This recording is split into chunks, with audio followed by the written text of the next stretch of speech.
first topic for this academic for the beginning for the workshop, and I will try to summarize some essential information for us before we starting for the interesting workshop.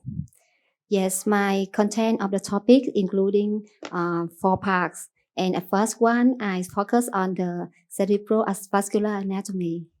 Yes, as you know, some of you know, before we starting performing TCD, all of you knows that cerebrovascular anatomy is very important for us because we have know about the vascular anatomy for what we're looking for when we perform the TCD.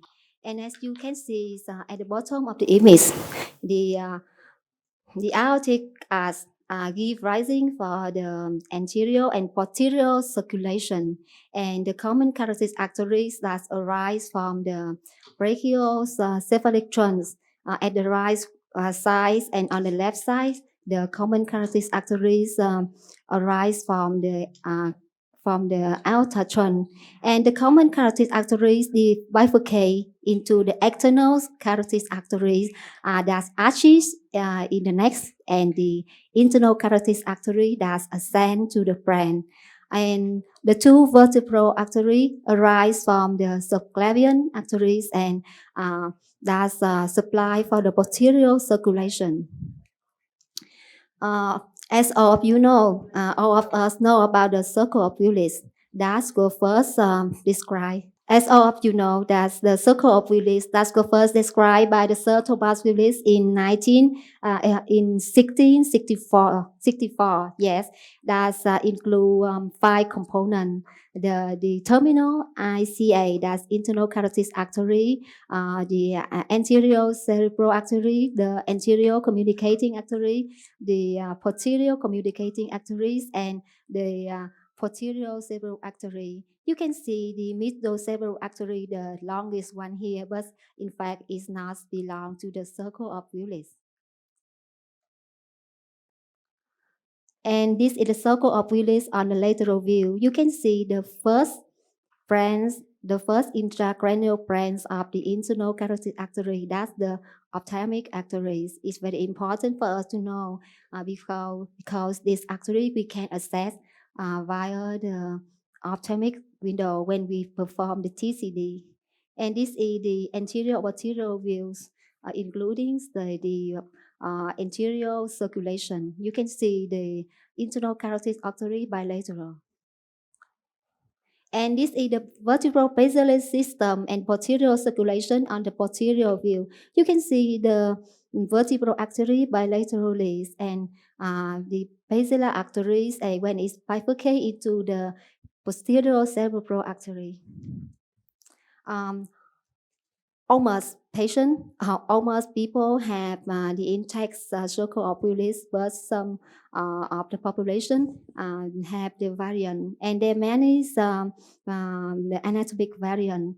And in the variant, the anterior communicating arteries can be hypoplastic or absent, the posterior communicating artery can be absent or hypoplastics, and either the anterior cerebral artery can be absent or hypoplastic. And when there is hypoplastic segment, the patent branching may dilate. And how about we come to the ultrasound? What is the ultrasound? Ultrasound is a cyclic mechanical vibration with a frequency greater than the upper limit of human hearing, and we see about 25 kilohertz in a healthy young adults.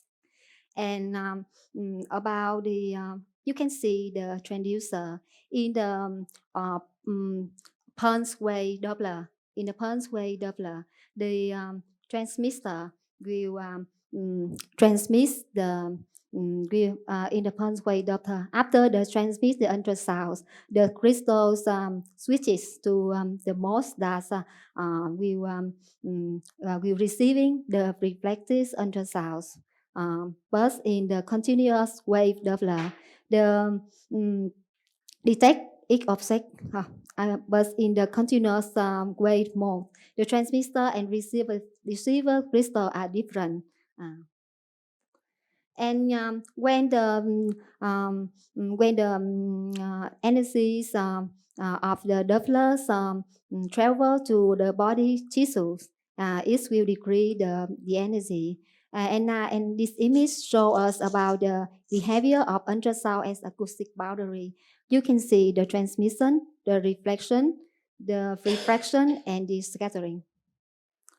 When the ultrasounds come to the body tissues, when the ultrasound come the body tissues and um, is when the reflex, if the reflex of the objects moving toward the transducer, it will increase the ultrasound. But when these effects of the moving object moving far away from the transducer, and it will decrease.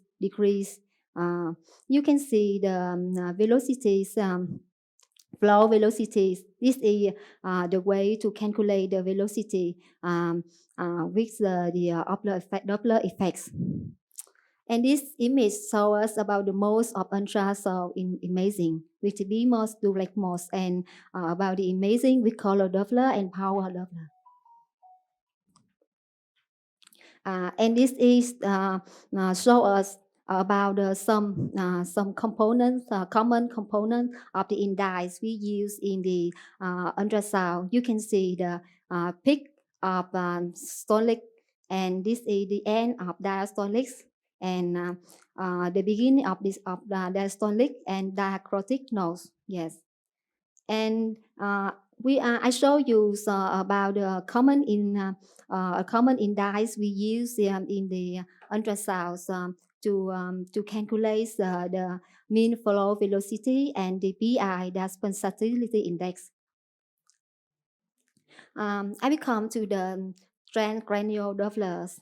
Transcranial Dopplers were introduced by Rune Aslis in 1982, and it were viable in 1984 and 86. And at the first time, it was used for evaluating the vasospasm in subarachnoid hemorrhage. And in 1990, the TCD imaging were introduced with the transducers 3 megahertz. And the application of TCDs and the technology of TCD continue to emerge to nowadays. And about the transcranial window, there are many windows to assess the vessel intracranial. As you can see, the transtemporal window, the ophthalmic window, the suboccipital window, and the submandibular windows. As each window, some vessel can be assessed. I will show you some slide about the window. For example, the transtemporal window with the transducer, we can place for the posterior, medium, and anterior to assess the the middle cerebral, anterior cerebral, and posterior cerebral. And sometimes we can see the anterior communicating arteries and posterior communicating arteries. But in fact, about 10 to 25% of people we cannot assess through the temporal bone because it's so thick or so dense. And this is the occipital window. We can assess the vertebral artery and the so far away artery, that's a basilar artery. And this is through the transorbital windows. We can assess the first cranial branch of the internal carotid artery, that's the ophthalmic artery, and we can assess the ICA siphon. We must decrease the power of TCD to approximate 20% of its maximum in order to avoid to harm the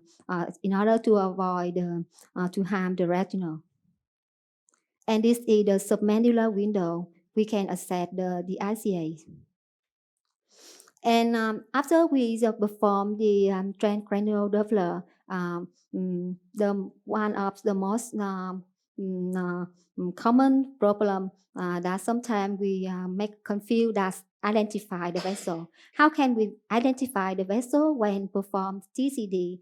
We can use many ways cooperate to identify the vessel.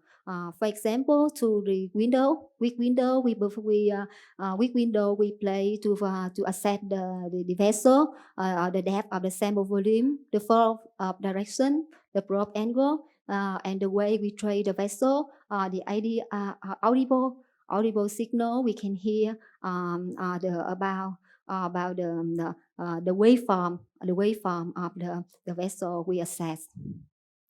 And after we have the results of TCD, the main objective for interpret that we have to recognize the abnormal pattern, and we analyze their integration into clinical correlative diagnosis. There's some example for the interpretation of TCD. I come to the last part of my presentation about the TCD clinical application.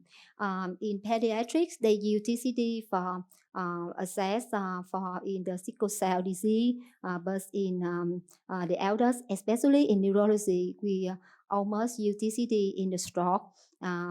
Sometimes in neurosurgeon for monitoring vasospasm in subarachnoid hemorrhage, and in stroke, we diagnose of intracranial vascular disease, assessing collateral pathway, and we use TTD's monitor for detecting cerebral emboli. We monitor after the using thrombolytic therapy, or for detecting PFO, monitor after the head injuries in the ICU, confirm diagnosis of brain death in the ICU. Yes, I come to the end of my presentation. Thank you for your attention.